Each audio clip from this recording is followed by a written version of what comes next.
We are live.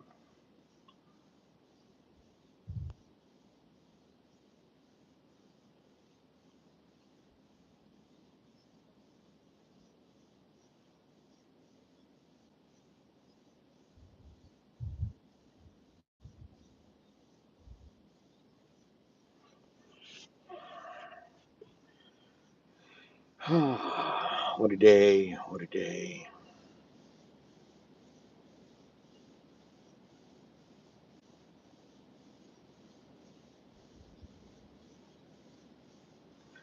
What is going on, peoples?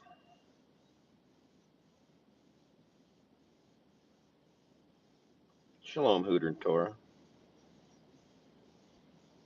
Shalom, sister. You didn't take a nap with the dog?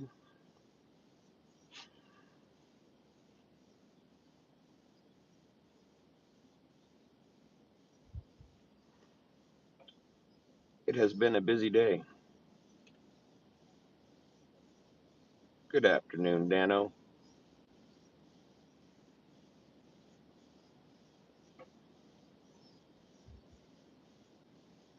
Has everyone been productive?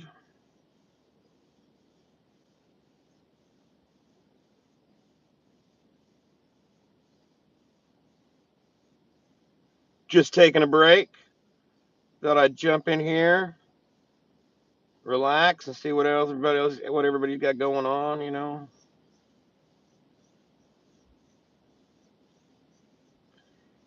Yeah, that that could probably look bad. There is a time and a place for everything, right? That Ephesians 3, there's a season for all things. 2 acres of grass, nice, nice. Yeah, I'm gonna be pulling a lot of that dirt out of my chicken coop later.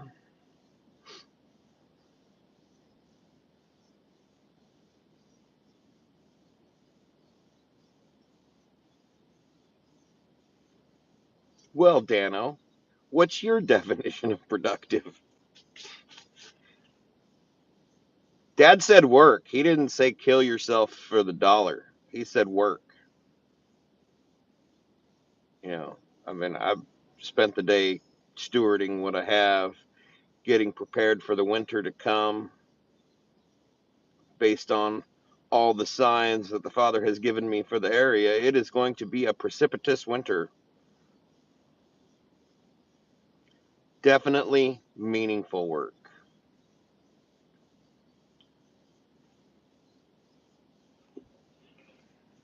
Sweat equity.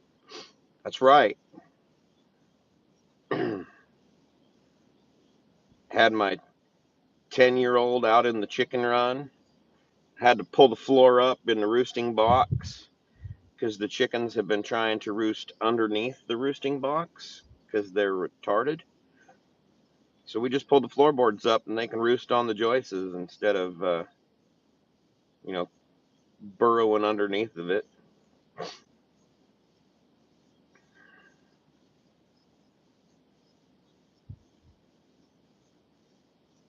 Yeah, I feel that.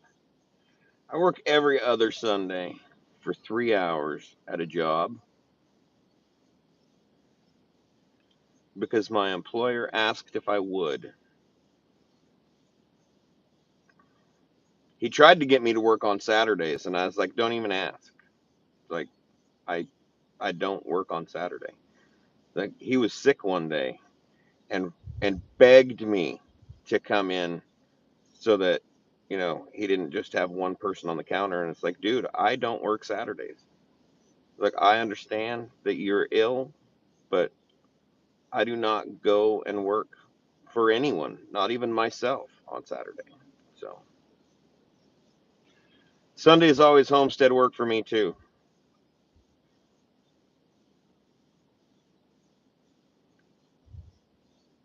I've got a 10 by 10 chicken tractor that's going to turn into a chicken run that I'll be putting in. It's supposed to be here Tuesday. I'm going to put that on my chick brooder because there are 40 chickens in that brooder right now.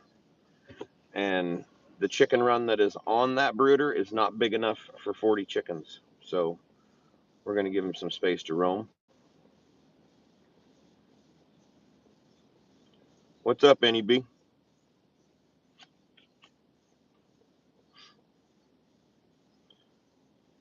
So yeah, soil pH in the chicken run is 7. So that's awesome. I can actually plant that.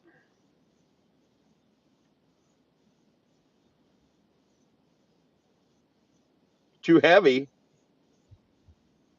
There you go. I have a 10 by 10 and a 10 by 13. And then I have, what is it? I think it's 8 by 8. It might be smaller. 4 by 6 maybe. A brooder pen that's insulated.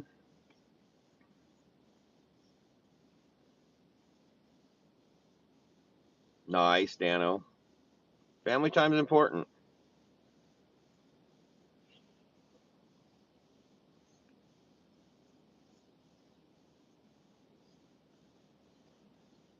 I've got,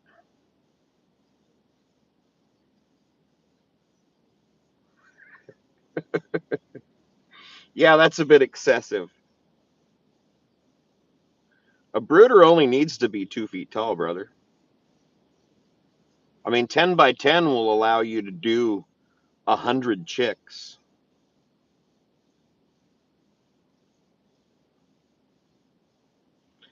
Jeremiah 51:44 through 48.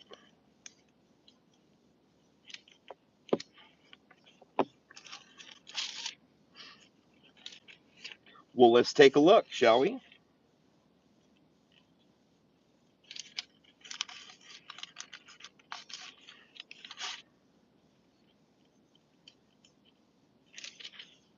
Oh, yeah, that's a long one. Jeremiah's got really long chapters in it.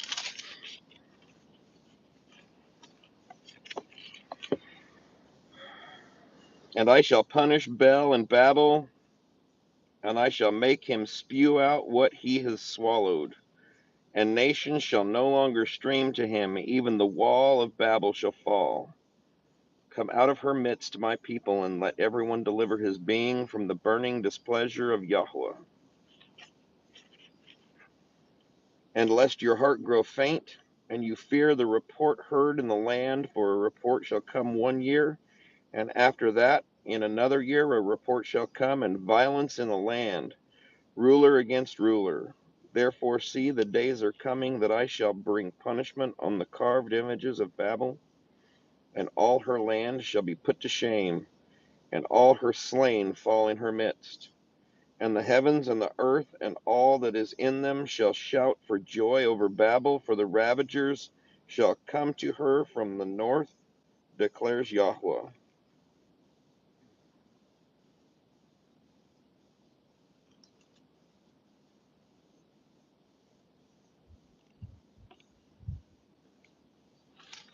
Yeah,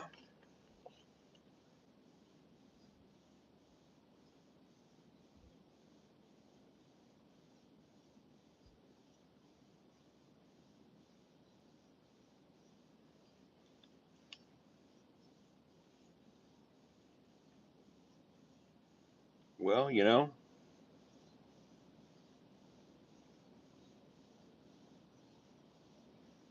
I mean, there's a lot more about that in the beginning and past, you know.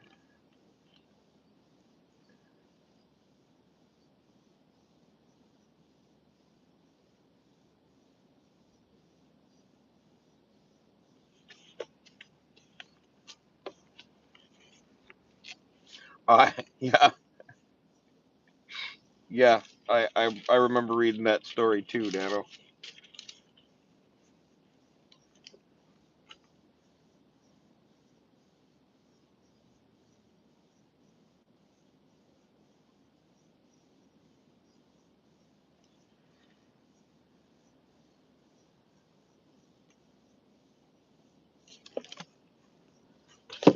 Lots of dumb shit going on in the world. I saw a dude dressed up like a clown with a huge nose ring, giant glasses, and professing to be a pastor. I was like, okay. Even had a clown nose. And spewing falsehood and half truths from the word, taking stuff out of context, leading people astray.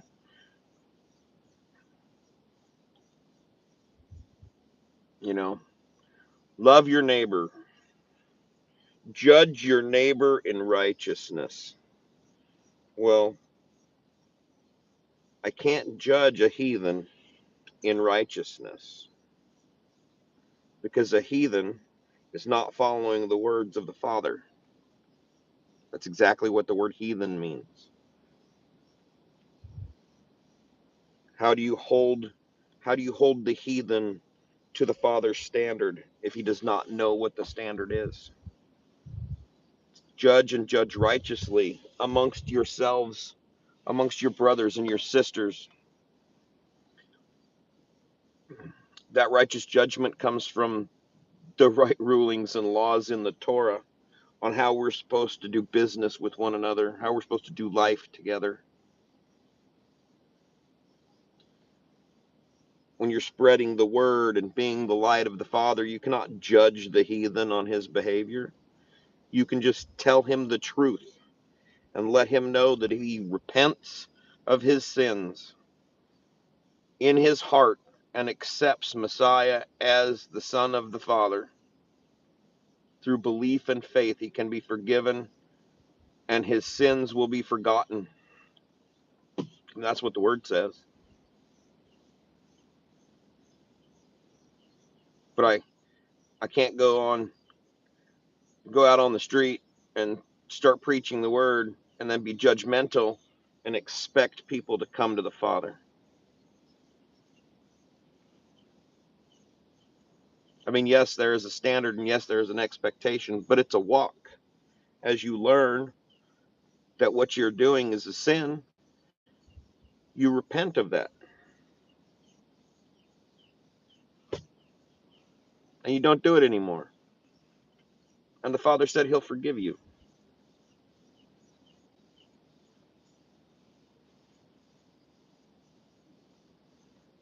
I went into town today and picked up some things, and I was in the Tractor Supply, and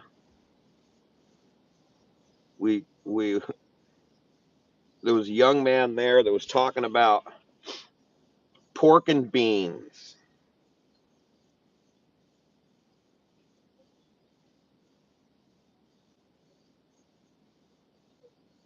Yeah, he was talking about pork and beans, and I said that sounds nasty. Pork's not food. And he goes, what? Well, what is it then? I was like, Leviticus 11, the Father calls it an abomination. I was like, you can feed it to your dogs. It's like, but the Father says it's not food. And he didn't know. He's like, where did you say that was? I said, it's in Leviticus 11. The Father commanded you not to eat pork as an abomination. And that opened a dialogue. I wasn't being judgmental. I just stated a fact that is written in the Word. And The chicks are starting to hop out of the tub. Should I just put the top on them? I got chickens jumping out of the brooder. Um, Set the brooder up on the porch so that we can put them in it. Okay. I have a brooder box on the porch, but it's been so chilly at night that I've still got chickens in my bathroom. And they've begun to jump out of their brooder box. So it's time to move them to a brooder that is more enclosed that they can't jump out of.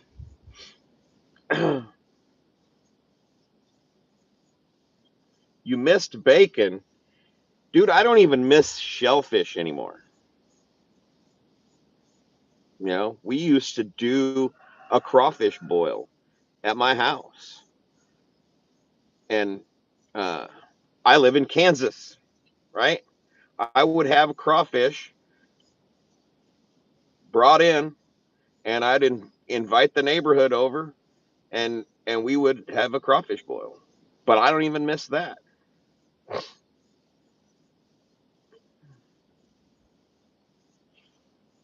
It'll be all right.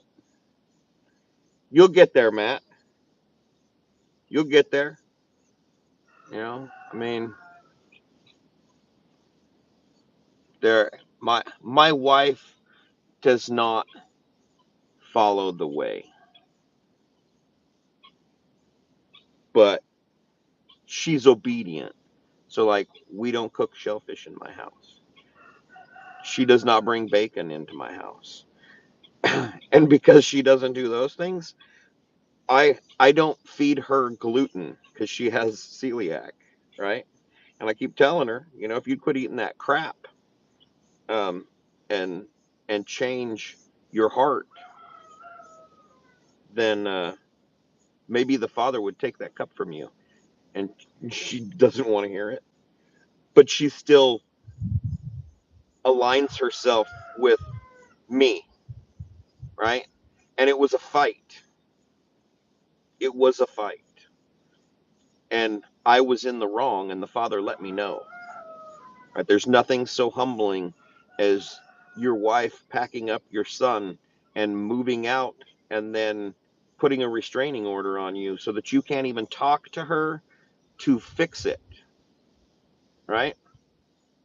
Prayer and supplication and reading the word and continuing to help people and doing the things that uh, the Father has told me to do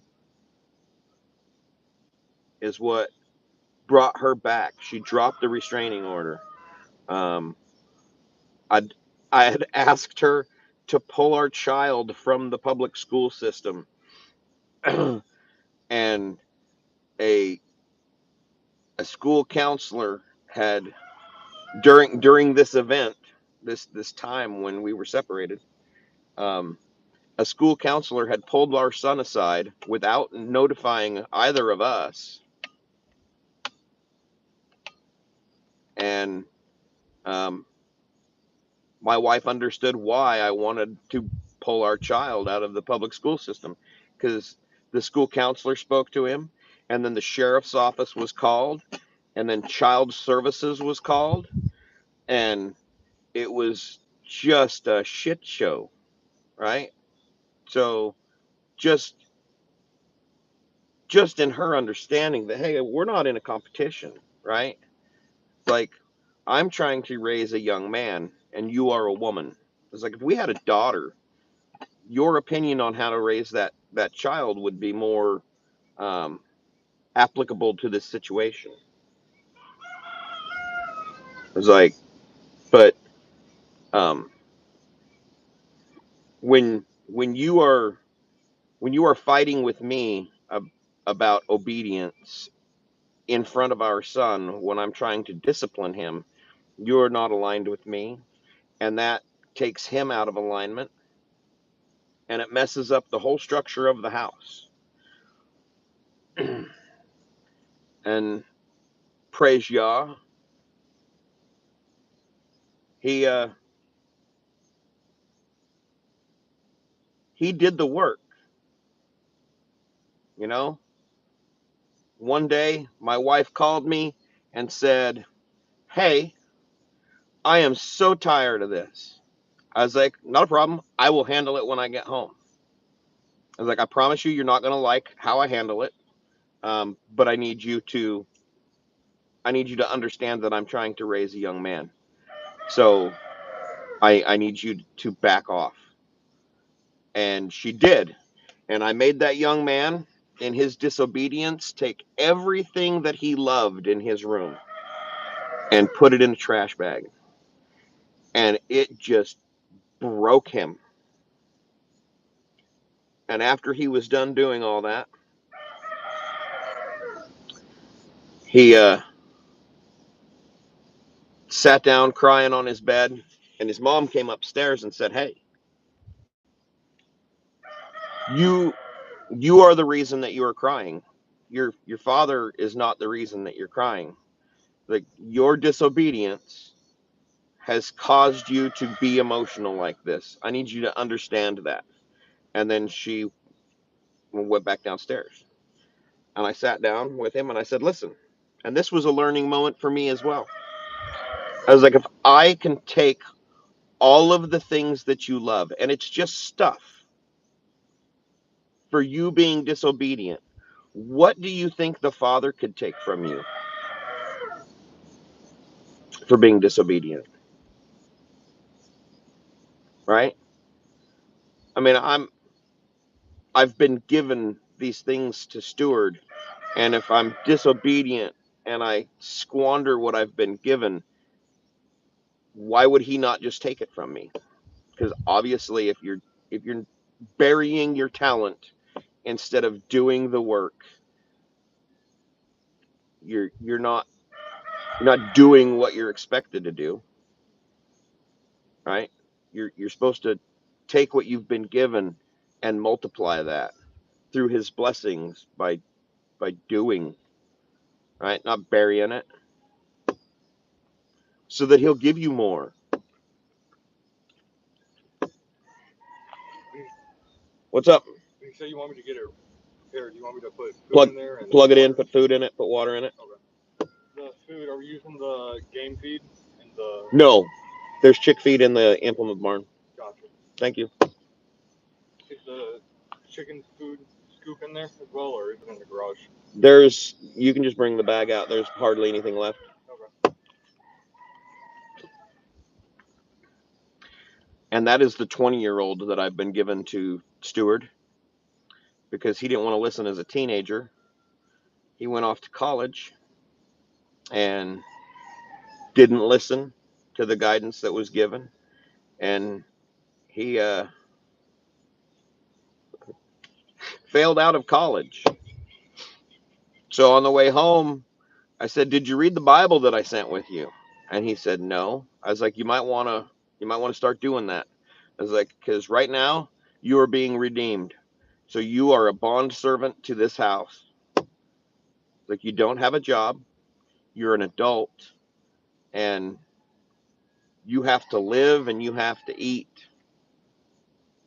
So when I tell you to do something, that's exactly what I expect for you to do." Like, no, there's no questions here.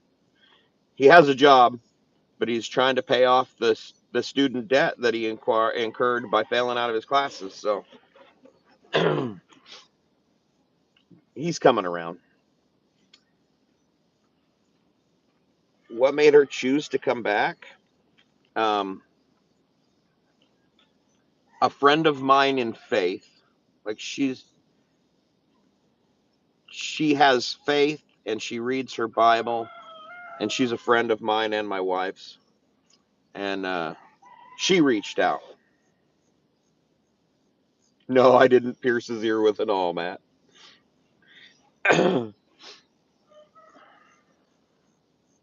I I understand where you're going with that, but no, I did not.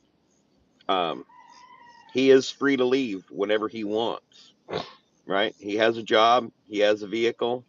If he chooses to not stay here, then, you know, out the door he goes. Um, but if he so chooses to stay here, then we'll we'll have further conversation about that. I've been trying to get my other sons to come back to the farm to work their inheritance. Like, I don't know why people push their children away from their inheritance when they complain about being able to build a tribe. Well, you have a tribe. You're raising them, you know? I mean, you raise your son, he marries a wife that you help him choose. And and then they build a place on your land, and they raise children. And those children, you know, continue to work the inheritance that will be theirs. That's how you successfully build tribes. But um, as far as my wife coming back to me, the Father, she loves me, right? And she apparently did not understand by me telling her that love is an action, not just telling me that you love me. It's like, if you want, if you want me to understand that you love me, then I expect you to behave a certain way, right? Um, she is she is set apart because of my obedience, according to the word. It is not my job to save her. It is my job to set the example and properly headship my house and serve my wife as Messiah served the assembly. So if if you if you sit there and try as a husband to, beat this into your wife, or be a terrorist, or preach at her, um, she won't listen. Um, in today's day and age, young men have a challenge in finding themselves a righteous woman. Um, Myself and Paul Meadow were having a conversation about that here, probably about 6 months ago, where these young men who are single in the way, trying to do the desire of the Father and have a wife and go forth and multiply, they're going to have to go into churchianity to find a wife to mold.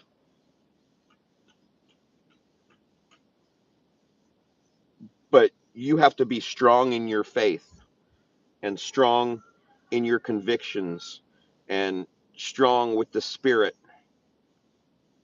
And I would recommend taking a learned brother with you when you go into a church looking for a wife. I mean, the Father will give you a wife when you figure out how to be a wife. And as much as that sounds like emasculation of a man, if Messiah is the husband, careful with that trimmer, Matt. Shalom, brother. If the Messiah is the husband and we are the bride, you must learn to follow before you can lead. So if I know what it means to be of service to Messiah as the bride, then I know what a good wife looks like following. Right? This is the expectation that was set for me to follow Messiah, so that when I have a wife, I can lead her and serve her. Right? It's not a dominance. She's not less than you.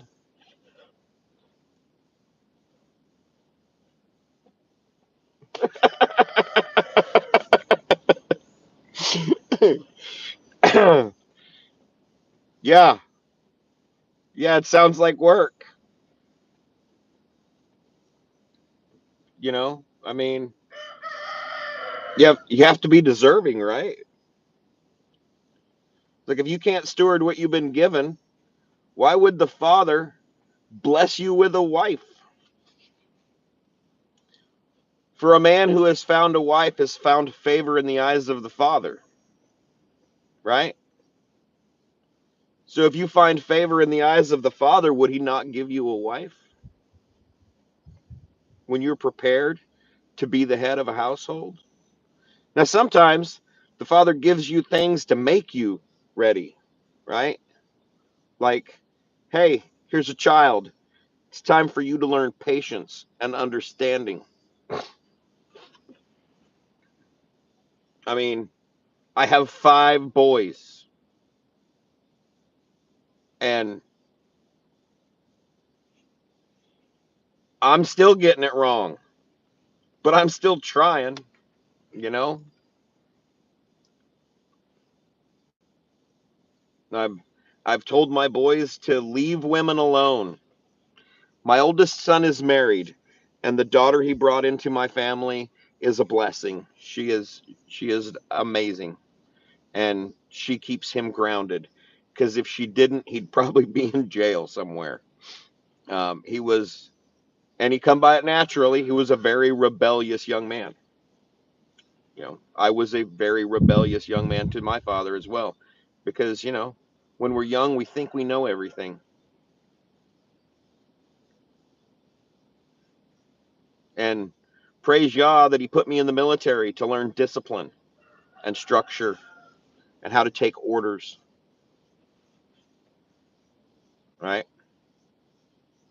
So that, the Father blesses us with the things that we need, whether we think that's something we need or not, right? Lessons in patience hurt. Lessons in humility, they hurt, especially if the Father has to teach them to you.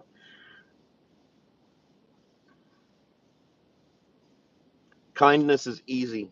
It's easy to be kind to someone. Would you want them to treat you like this? I was in the Army. Um, I ended my career on active duty. I started out in the National Guard as a self-propelled howitzer turret mechanic, and then took a position for promotion at the direct support level, working on fire direction control systems. And then uh, I was a truck driver for a little while, and then I went to infantry school in my 30s. Yeah, most people go to transportation or go to infantry school and then go to transportation afterwards. I was a truck driver and then decided to go walk around with 100 pounds of gear on my back. That was fun. Um, and the standards of what a soldier should be was very, very sad. I had soldiers when I was a squad leader and a platoon sergeant in the infantry coming out of basic training that couldn't keep up on a road march with a standard road march. Yeah, yeah. I went 88 Mike, then 11 Bravo, and I deployed twice as an 11 Bravo. Um, and then um, I came back and transferred to Texas, or from Texas to Kansas, and worked at the schoolhouse as an 88 Mike instructor, and then went on active duty to work with soldiers transitioning out of the military.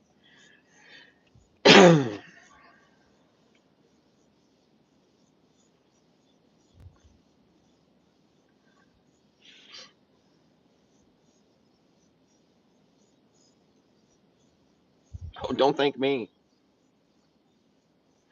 That, that conviction was put on me by the Father. That was not my decision. Yes, I did it, and I get it, and I appreciate your your gratitude. I do, but yeah, there are men and women in service in our communities every day. You know, there are men and women who are just regular old civilians who serve each other as the Father commanded every day. So praise the Father for those who serve. I mean, we make sacrifices because in our heart we know it's right and righteous, and the Father uh, provides what you need. He gives you those lessons and those opportunities in order to expand yourself for the glory of His kingdom, not for mine.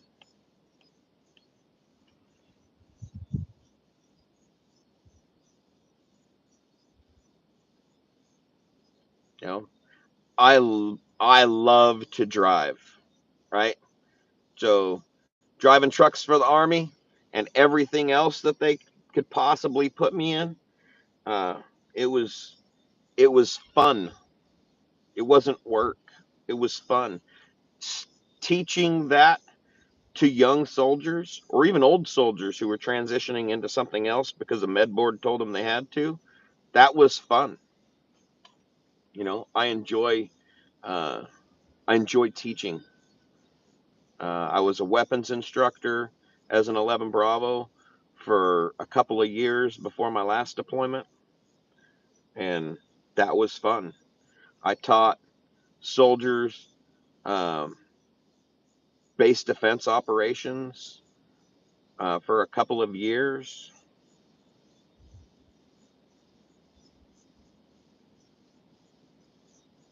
Yes, there you go.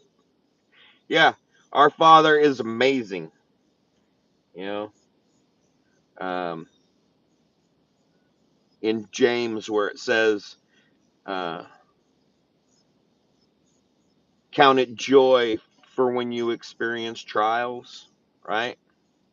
Count it all joy because those trials are what build us to be what He needs us to be, not what we need to be, but what He needs us to be.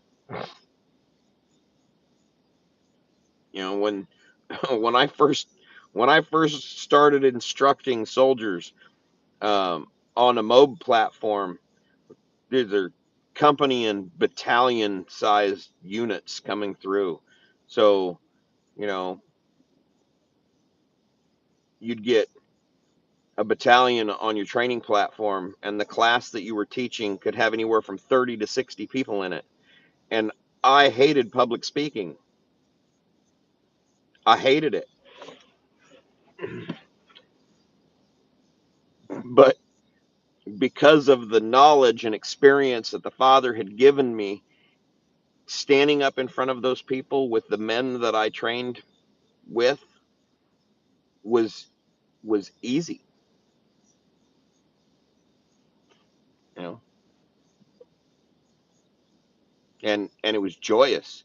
And when someone gets it, that is, it just gives you a warm feeling inside, you know.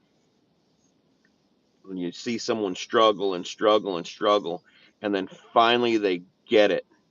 They finally are able to apply what you have taught them and actually get it. It's it's great, you know. I get I get the same warm feeling um, when I read the Word and I talk to people about the Word.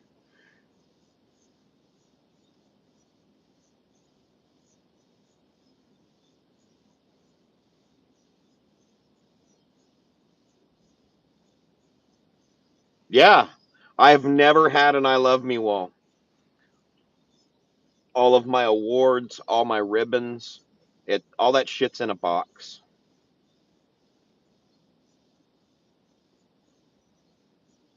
I have. Uh, I'll have to take a picture of it and post it. But I have um, a thank you for your time here when I was at the WTB.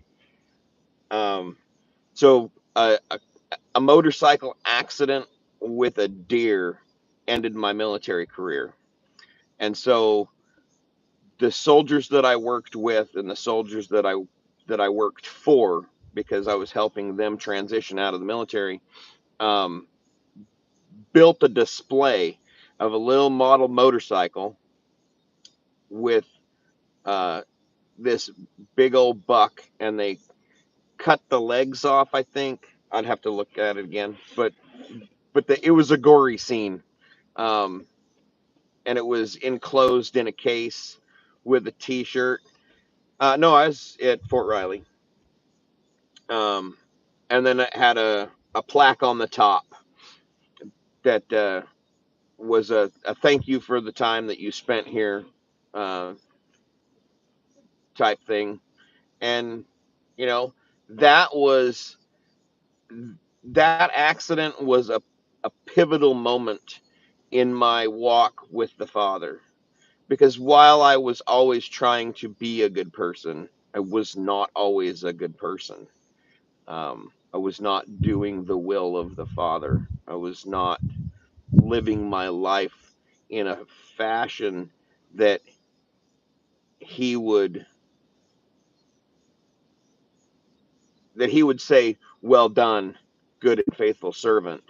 He'd have said, "What the hell have you been doing?" Yeah, I stayed off the hill as much as possible. Um, my my unit was down next to the hospital because all the soldiers needed. I mean, they had appointments and everything, so we were actually attached to the med, um, as our higher command. But yeah, there's a lot of diversity on Fort Riley, both in the units and the people, and yeah, a lot of dumb shit happens on military installations. Like, these are grown ass men acting like children. Yeah, the 88th. I wore that patch for 2 years before I was med boarded out of the military. I had a well, there's a short that shows my motorcycle and the injuries that I sustained when I hit that deer. Um, my orthopedic surgeon was completely shocked because, like, I don't listen to doctors the way I should. Um, yeah, so they put me in a full length immobilization brace, and when I was sitting in my recliner, I would unstrap my leg from the brace so that I could bend my knee a little bit. Um, and then I would walk up and down the stairs on my crutches. They gave me a wheelchair to wheel myself around my house, and it wouldn't fit through the doors. So it's like, this is a pointless endeavor. I might as well just wear my crutches and my brace. And yeah, yes, yes, nine screws and two plates. It was a level 5 tibial plateau fracture. Um, and I had I had to wait 10 days from the accident until they would do surgery to make sure uh, that I wasn't going to suffer from compartment syndrome. They needed the swelling to go down. I was like, well, this seems a little ridiculous.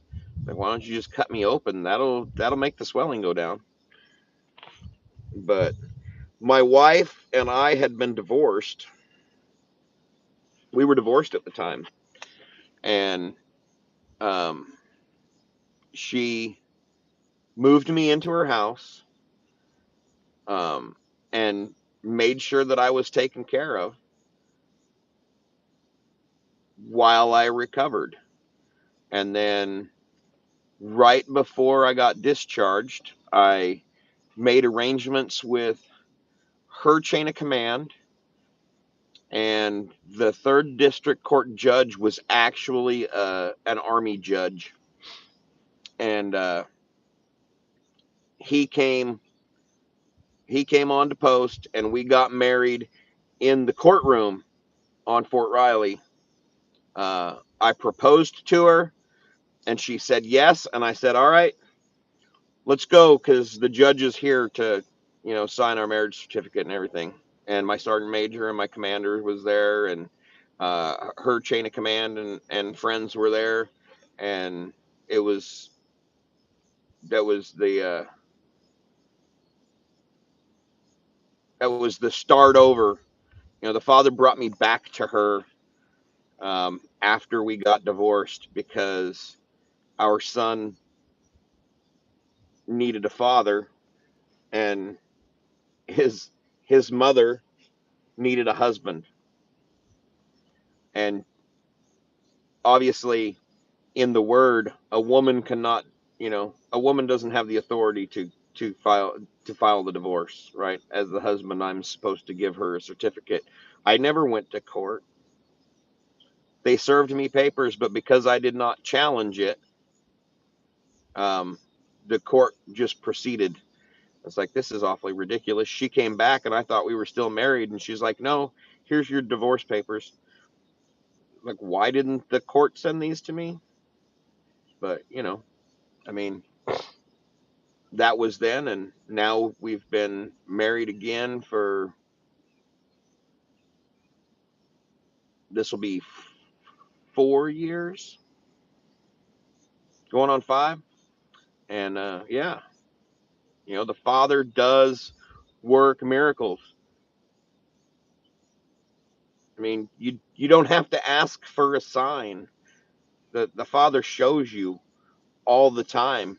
If you read your word and open your eyes, you will see that the works of the Father through the people in your life are really there.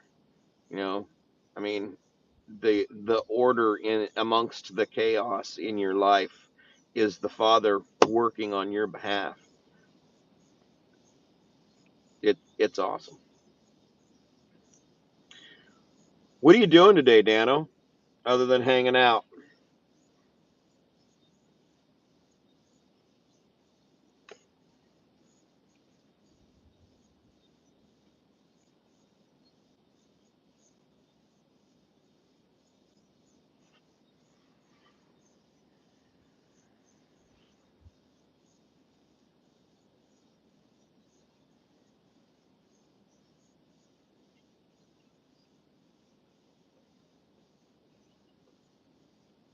Well, I don't know if it's one of his best, but it's the best for me, right? I mean, it is a great testimony of the works of the Father. You know, um, People talk about wanting to hear the Father. That is a plus. But Johnny Cash was a very religious man, especially towards the end of his days. He sung about the Father a lot. So, um, Hank and Waylon, I mean, Willie, I I lived a life like that, minus the drugs. Um, but there's a lot of people that still know me. Um, that's right, religious isn't a relationship. Um, but but you understand what I'm saying. He was making an effort. um, there's a lot of people in the motorcycle community around here that still know me by the way that I used to behave. So when they see me now, they don't get it. They find it hard to understand.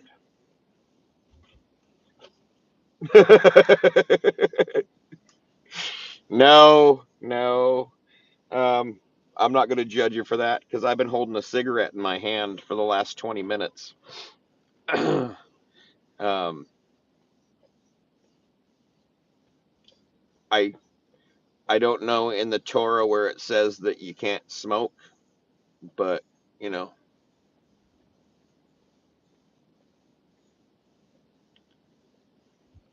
there's a lot of good in the world still, and people are so obsessed with everything that they're doing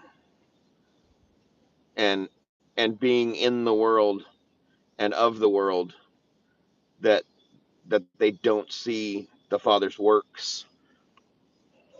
You know, the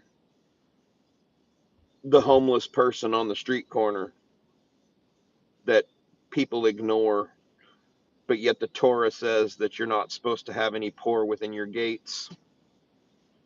That's a good one. Here's a story for you. So when I first moved onto my homestead, I did not have the relationship that I have with my neighbors now. And I was out in the pasture and in the corral and the arena, cutting all of the pigweed and shit out and stacking it in a pile to burn it. And I poured the fuel on the fire, and it was 97 degrees that day. And not using diesel fuel to burn weeds is a terrible idea. Don't do it. I used some old gasoline, and because there was no breeze, the fumes from the gasoline uh, stuck to my skin and spread out along the ground. And I had poured. I have nerve damage in my feet. It's great.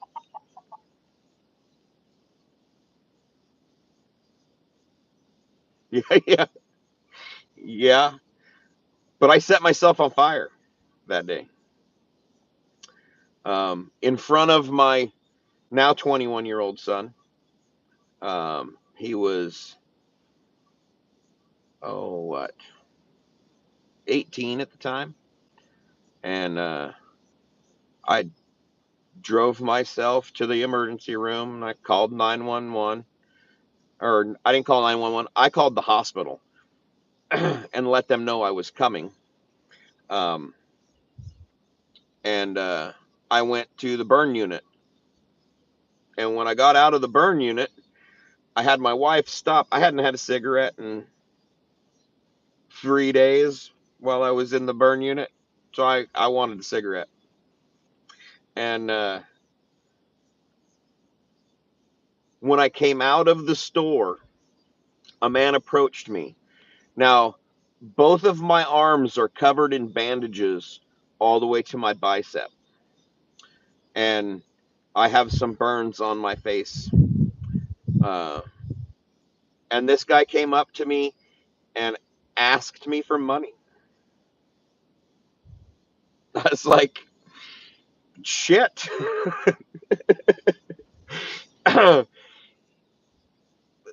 I had a 20 in my pocket, and I pulled it out and I gave it to him because obviously he needed it more than I did.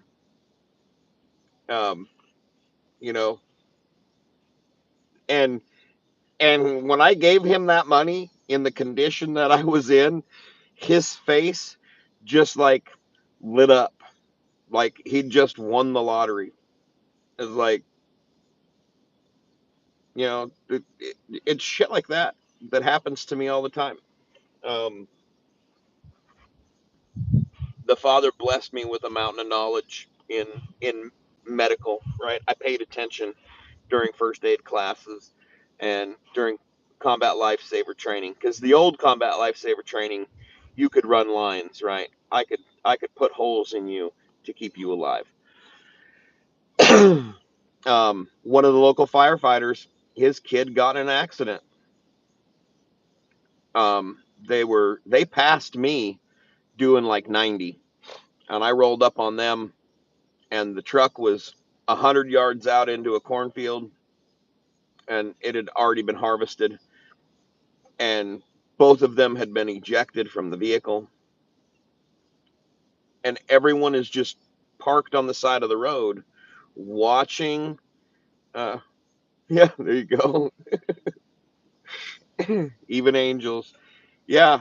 So all these people are standing on the side of the road watching this kid wander around the field. Another one's laying out there on his back, and the vehicle is on fire.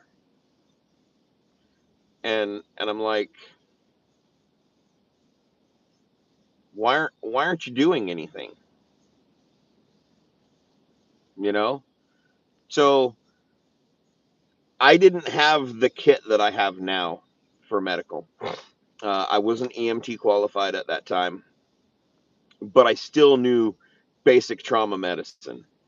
So I got out there and I assessed him, and he had internal bleeding, and he was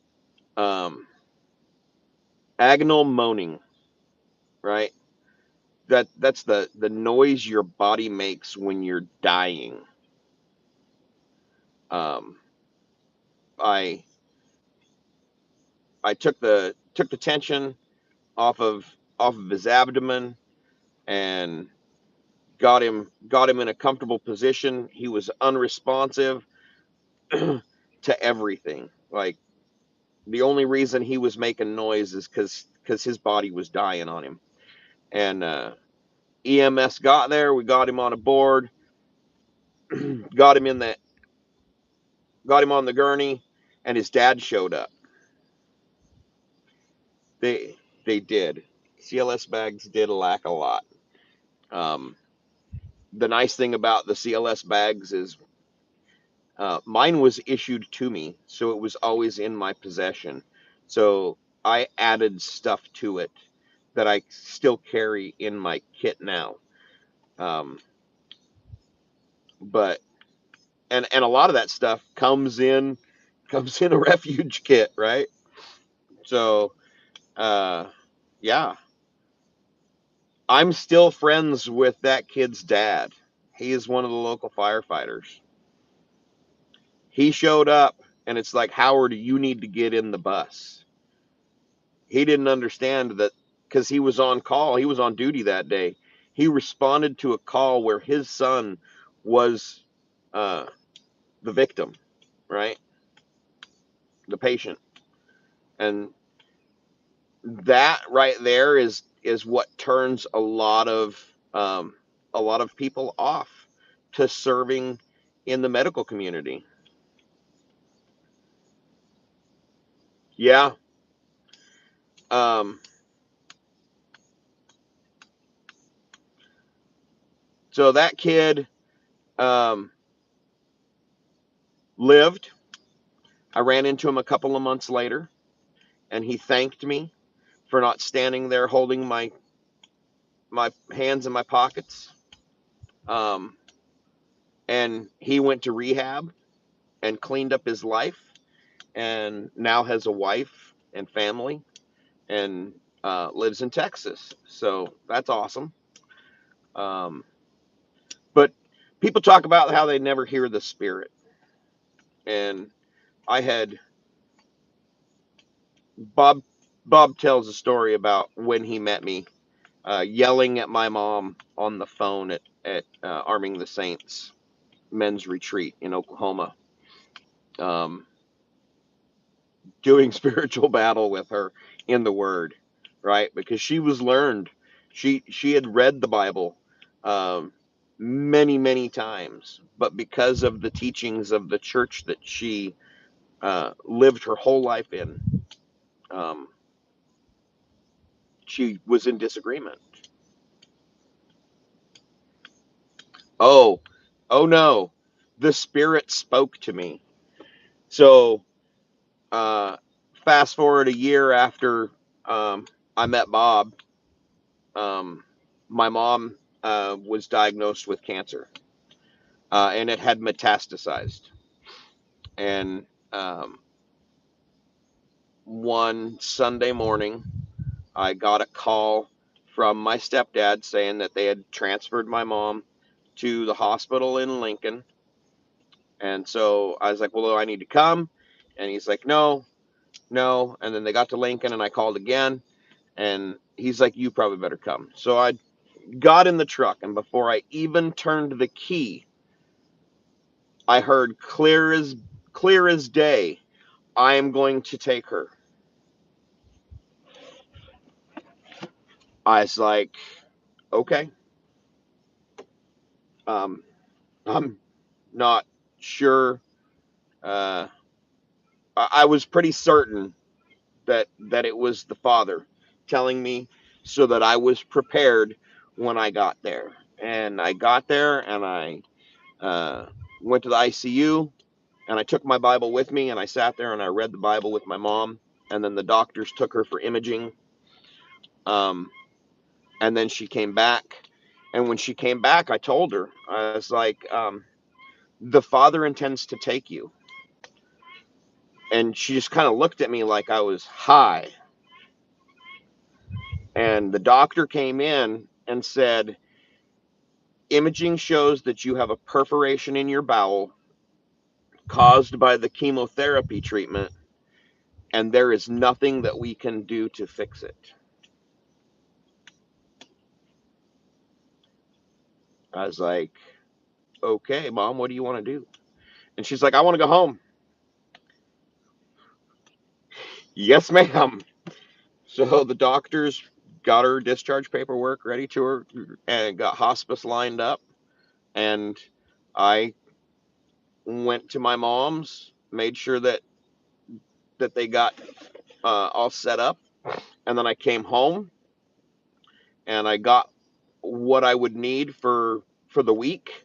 And I drove back because it was only an hour to my mom's place. And I stayed there. And my older sister showed up.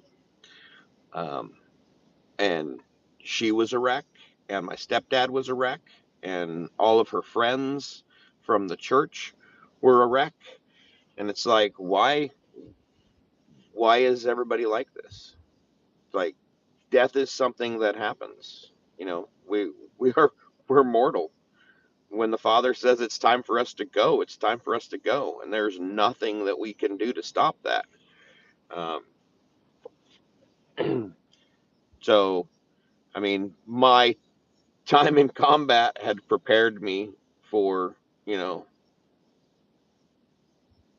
the loss of life. But the Father telling me that he was going to take her, um, it comforted me, knowing that he was going to take her, right? Um, so she was on morphine.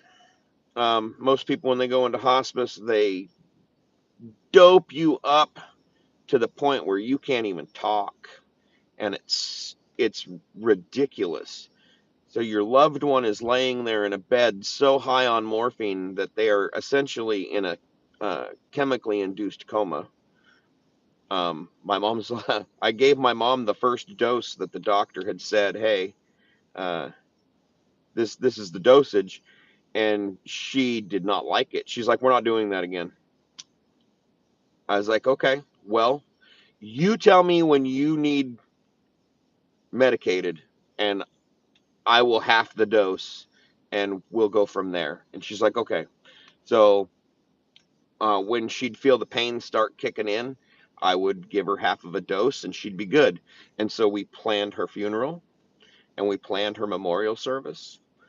And and that was Tuesday. And on Wednesday, my stepfather and I went to the mortuary and got everything lined up. Um, the the father, again, he's like, "Hey, yeah, yeah." Um, the mortuary uh, hooked me up like the transport of the body to the gravesite. He didn't charge me for that.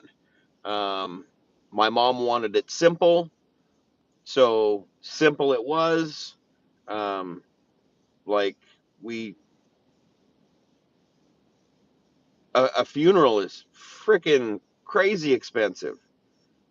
I started looking at the price sheet for what it was going to cost for a funeral, and I almost lost it. And I just I was just calm.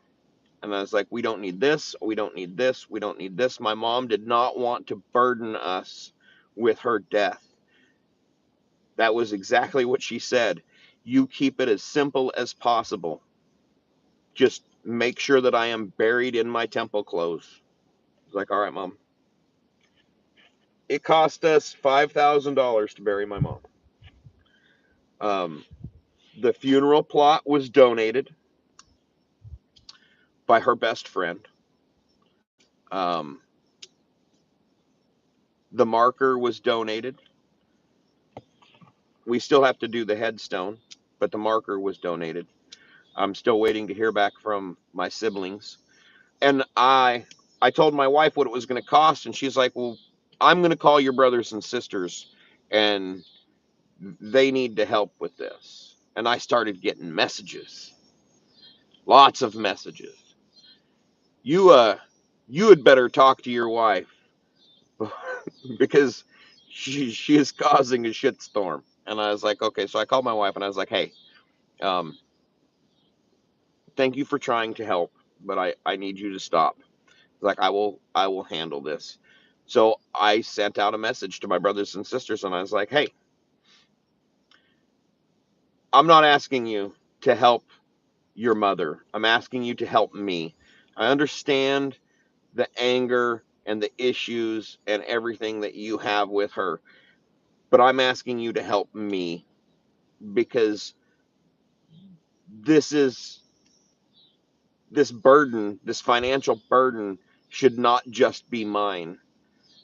Like, if you can help me, I would greatly appreciate it. So my siblings paid for half of the funeral expenses. My wife and I picked up uh, not quite half, and my stepfather, he paid the rest. And it's like, okay, that's taken care of. So, I mean, the father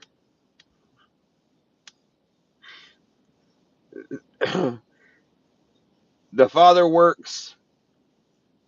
He does. You know, when when you think that that you can't quite possibly continue to go forward, he shows you if you continue to lean on him, you can go forward.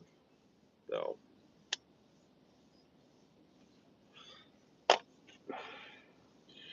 and yeah.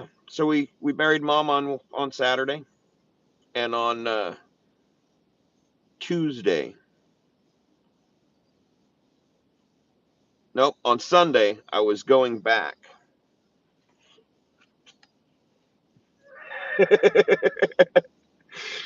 South of the Mason Dixon.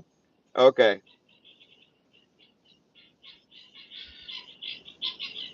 all right, not a problem, Dano. Um, yeah, shit, man. Um, my stepdad, my mom had put a whole bunch of stuff aside. She had started to understand the there was a reason why the church used to tell you to have a 7 years stored up. And the Mormon church went from 7 years to a year to 6 months to hell, some of them probably don't have anything.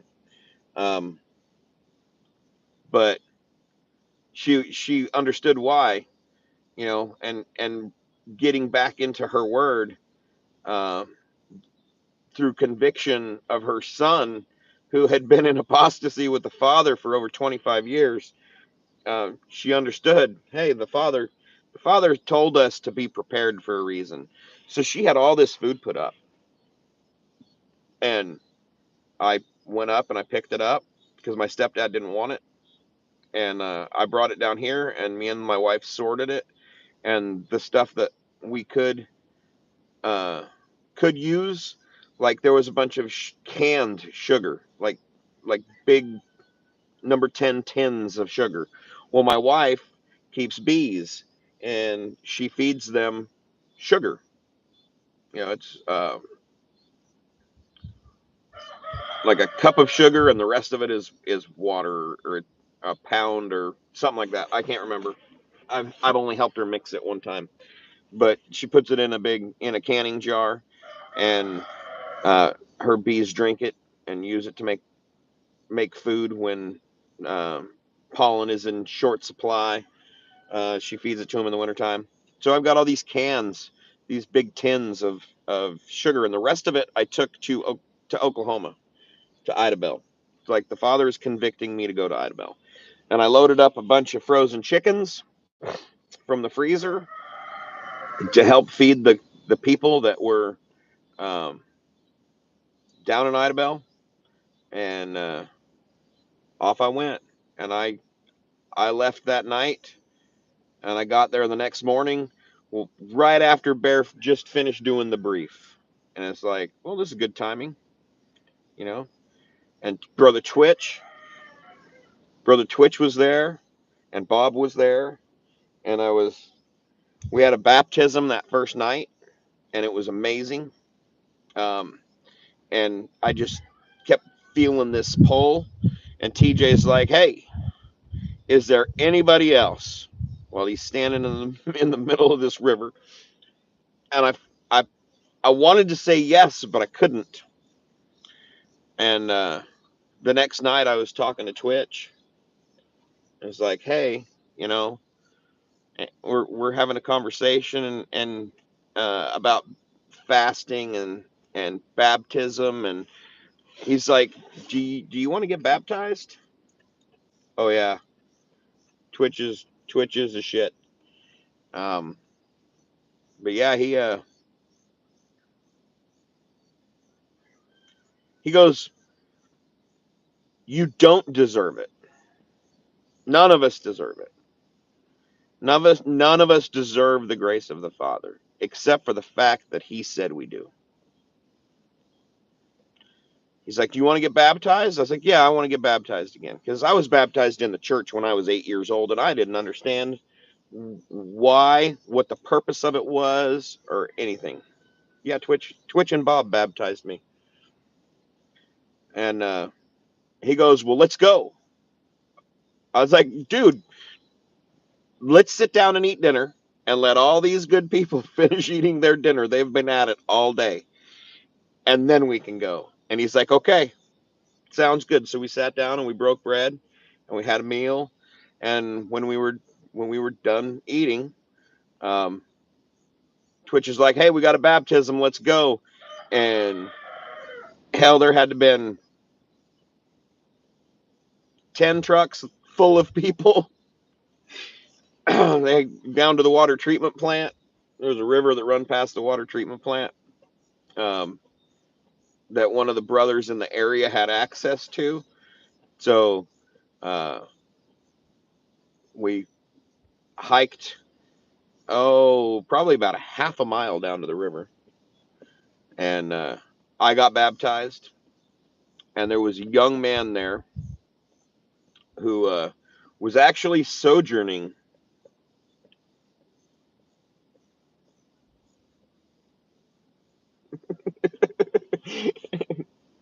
Yeah,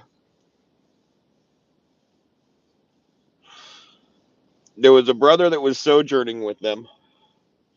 Like, quite literally, he was traveling through and stopped to do work with Grindstone in Idabel, and they gave him a Bible, and he spent all of his free time in the Word. And he said, "Oh, I'm going to get baptized." Like, we had walked halfway back, and he decided he wanted to get baptized. So back to the water we go.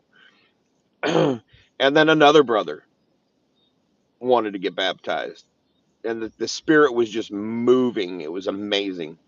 Um, Angry Prepper was there. We had a conversation. Um, that's a really good dude. Um,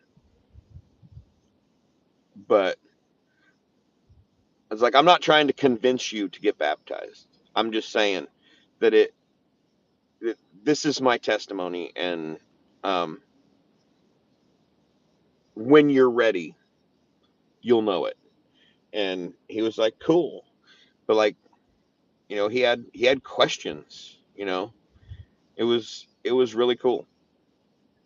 So yeah, I spent 3 days working with brothers down in Idabel, cutting up a mangled barn, and on day of prep, I told TJ, I was like, hey, I'm going home. He's like, okay. I was like, you don't plant your donkey in a ditch. So I will be doing Shabbat at home. Um, and he was wore out. Just not not doing well. I had to get my Adventure 2 kid out and get the Imodium for him. And he went home. It's like, you know, it, go home and rest. Like you're this close to home. Go do Shabbat at home. But so many good dudes down there trying. I mean, if you at least try, show up for the Father, right? Like, if you don't show up, he can't work through you. But you at least got to show up. You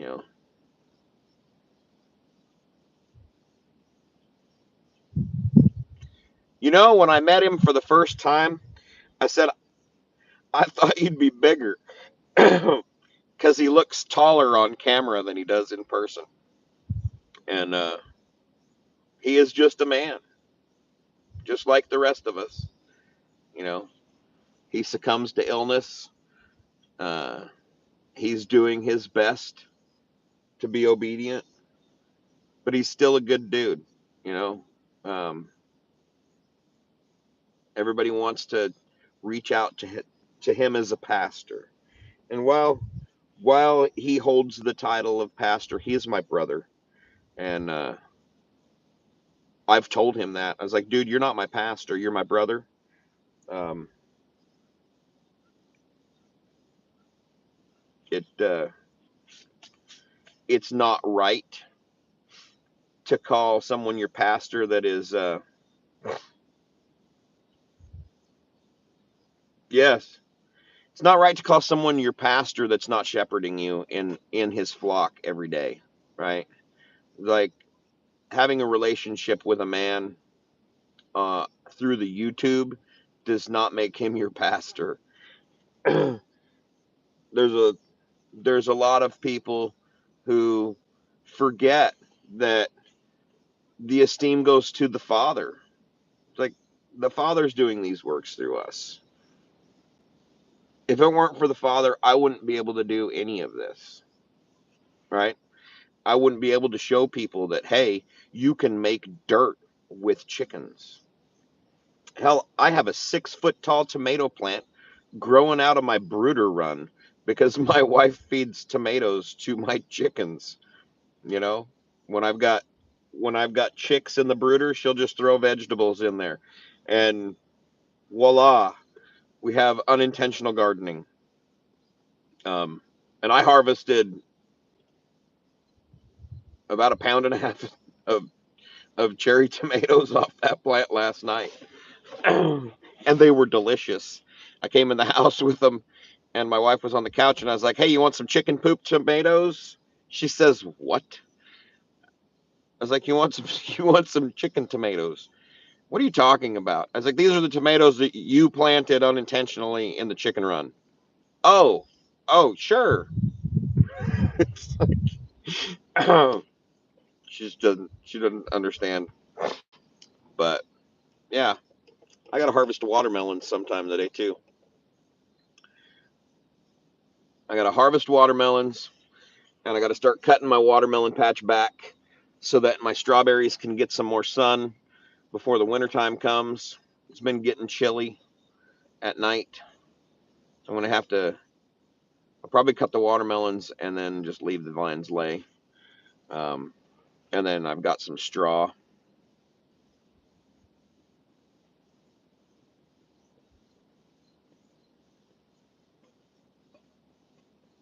Yeah, yeah.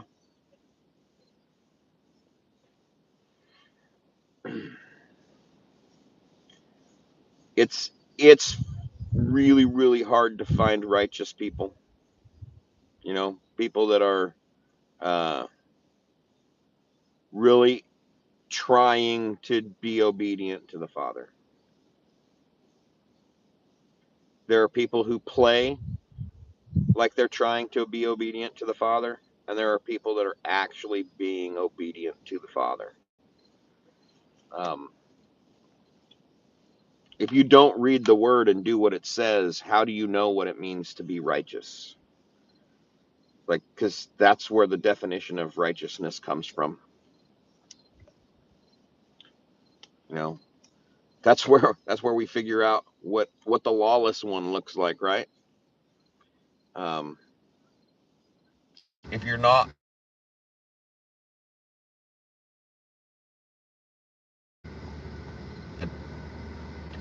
that's cool, Dano.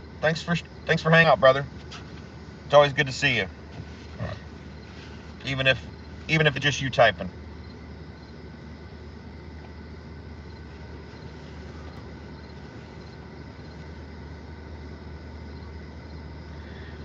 Well, I have been at it for over an hour, and I have more work to do. So I'm gonna bounce. I appreciate everyone that showed up. If you like what you hear, like and subscribe.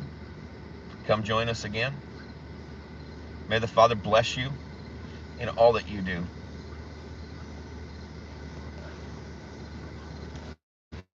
Shalom.